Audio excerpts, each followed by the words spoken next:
दोस्तों नमस्कार। दोस्तों ये चेतने का वक्त है। चेत जाइए, जाग जाइए, इस देश के हालात को समझ लीजिए, अन्यथा ये देश अंधेरी गुफा में चला जाएगा और उसके बाद आपके पास कोई विकल्प ही नहीं बचेगा कि आप उस अंधेरी गुफा से बाहर निकले तो कैसे निकले। चाहे वो शिक्षा का क्षेत्र हो, चाहे हेल्थ सेक्टर हो। इतना ही नहीं, जो असंगठित क्षेत्र की स्थिति है उससे बुरी स्थिति इस देश में सरकारी कर्मचारियों की भी हो सकती है। उनको देने के लिए वेतन सरकारों के पास नहीं बचेगा, कोई कर्ज नहीं देगा, रिजर्व बैंक नोट छापने की स्थिति में नहीं रहेगा। अंतर्राष्ट्रीय तौर पर आईएमएफ और वर्ल्ड बैंक जो लोन देते हैं उसका इंटरेस्ट रेट इतना बढ़ा देंगे या फिर वह अपनी पॉलिसीज को लेकर आएंगे कि उसी लाइन पे आप देश को चलाइए, तभी हम आपको पैसा देंगे। ऐसी स्थिति इस देश के भीतर में आ सकती है क्योंकि इस देश को संभालने का विजन मौजूदा सरकार में नहीं है। यह बेहद कड़े शब्द हो सकते हैं कि एक चुनी हुई सरकार के बारे में इस तरह का वक्तव्य दिया जा रहा हो और हम कह रहे हैं कि यह सरकार इस देश को चला पाने की स्थिति में नहीं है, क्योंकि इस वक्त जो जीडीपी के आंकड़े आए हैं वो चौंकाने वाले नहीं हैं, सबसे ज्यादा त्रासदीदायक है। 1947 आजादी के बाद से इस देश में कभी भी ऐसी आर्थिक परिस्थितियां रही ही नहीं, चाहे आजादी के तुरंत बाद पाकिस्तान को लेकर जो संघर्ष करना पड़ा हो, या फिर 1962 में चीन के साथ युद्ध हुआ हो, या फिर बांग्लादेश वार हो, इमरजेंसी हो, इकोनॉमिक क्राइसिस आया हो, या फिर स्लोडाउन आया हो 2008 में। कभी ऐसी स्थिति नहीं आई और इस स्थिति के पीछे सिर्फ महामारी नहीं है जिसको कि ईश्वरीय शक्ति का जिक्र इस देश की फाइनेंस मिनिस्टर करने से नहीं चूक रही है। यह मसला ईश्वरीय नहीं है, आप संभाल पाने की स्थिति में इस देश को नहीं है, इसीलिए यह देश धीरे धीरे अंधेरी गुफा में समाते चला जा रहा है। चेहरे पर मुस्कान, पार्लियामेंट के भीतर उत्साह, भाषण में ताजगी और मनोरम चीजों से देश के सामने खुद को प्रस्तुत करने भर से यह देश उजियारे में नहीं आएगा।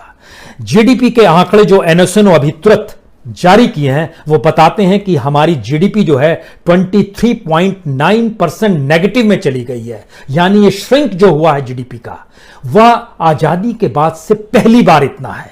जीडीपी का मतलब जो आप समझना चाहते हैं उसको इस रूप में भी समझ लीजिए कि पूरे साल जो भी आप सामान और जो भी सर्विस, उसकी जो पूरी वैल्यू होती है उसको जीडीपी में एक एनालिसिस किया जाता है। जैसे कोई बच्चा परीक्षा देता है तो उसकी जब मार्कशीट आती है तो पता चलता है कि वह किस सब्जेक्ट में कमजोर है।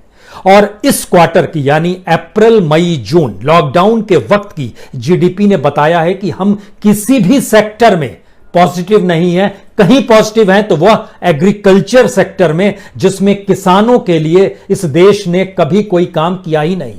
इस देश में किसानों के लिए इंफ्रास्ट्रक्चर, सिंचाई से लेकर बीज से लेकर खाद से लेकर बिजली तक सिर्फ 27% को यह सुविधा है। बाकी किसानों ने अपने आप खुद को खड़ा किया है। वह 3.5% ग्रोथ के साथ है, लेकिन बाकी सारे सेक्टर नेगेटिव में है और -23.9% जीडीपी अगर इन 3 सेक्टर में है, इस 3 महीने के भीतर में है, तो हमको लगता है कुछ आपको अतीत में ले चलें, जिसके बाद आप समझ पाए कि क्यों यह सरकार विजनलेस है, वो संभाल पाने की स्थिति में नहीं है। और लॉकडाउन से ठीक पहले की स्थिति या लगातार जो डाउनफॉल हो रहा है इस सरकार का इकोनॉमी को संभालने के लिए, कैसे क्राइसिस में इस देश को ले आकर उसने खड़ा कर दिया है हर सेक्टर के लिहाज से। समझिए आज जिस जीडीपी का पहले 3 महीने जो फर्स्ट क्वार्टर जिसको कहते हैं 2020-21 का जो फाइनेंशियल ईयर में अप्रैल मई जून में, industry sector -38.1%, service sector -20.6%, manufacturing sector -39.8%, trade hotel -47%। कल्पना के परे है यह स्थिति इस देश के भीतर में आ गई। हमको लगता है कि आज आपको आजादी के समय से ही ले जाए।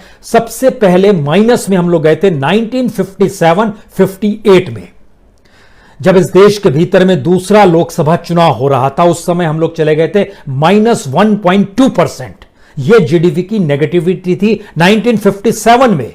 उसके बाद 65 में आइएगा तो -2.6। ये ठीक उसके बाद जब युद्ध हुआ था चीन और उसके बाद लाल बहादुर शास्त्री जब इस देश के प्राइम मिनिस्टर बने थे और जिस 1965 में जो पाकिस्तान के साथ वार हुआ था उस समय हमारी इकोनॉमी नीचे गई थी और -2.6% जीडीपी हो गई थी।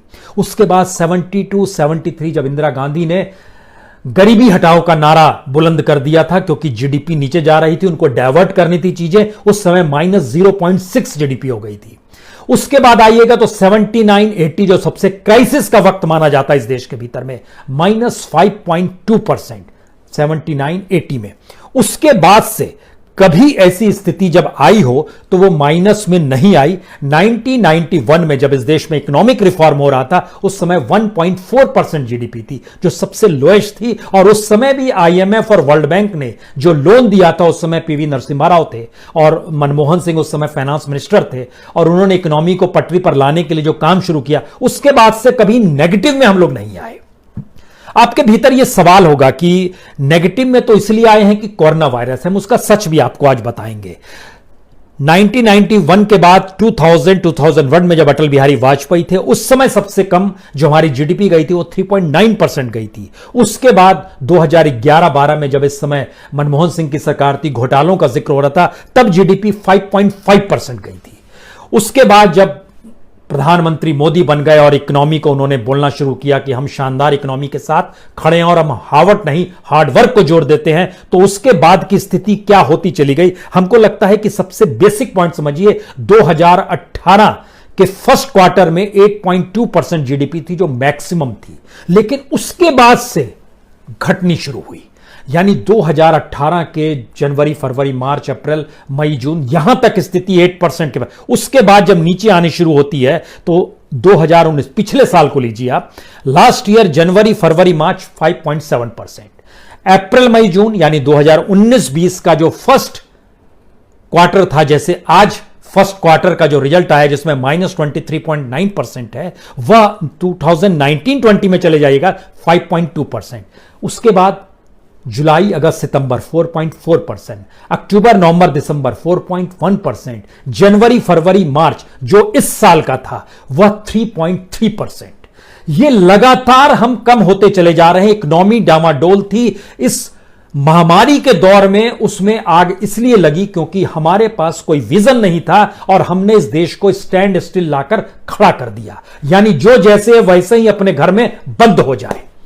पूरी इकोनॉमी को दरवाजे के साथ बंद कर दिया, लोगों को दरवाजे के साथ बंद कर दिया, किसी दिशा में कोई ध्यान नहीं कि, और इन सब के बीच में जब स्थिति हमारी इतनी बिगड़ गई कि जीएसटी और इनकम टैक्स की वसूली भी जो लगभग 30 से 34% तक नीचे चली गई, तब सेंटर ने कहा स्टेट से हम आपको पैसा दे पाने की स्थिति में नहीं होंगे। यहीं से सबसे बड़ी बात निकलती है इस देश में। हम क्यों आपसे कह रहे हैं कि जाग जाइए? इसलिए कह रहे हैं क्योंकि आजादी का मतलब कभी पॉलिटिकल और सिविल एस्पेक्ट नहीं होता है, बल्कि इकोनॉमिक एस्पेक्ट भी होता है, सोशल एस्पेक्ट भी होता है। और जो एजुकेशन है, जो शिक्षा है, जो नौकरी करने वाले उनको जो वेतन है, जो बेसिक राइट्स है, अगर वो आपको ना मिल रहा हो तो फिर आजादी का क्या मतलब?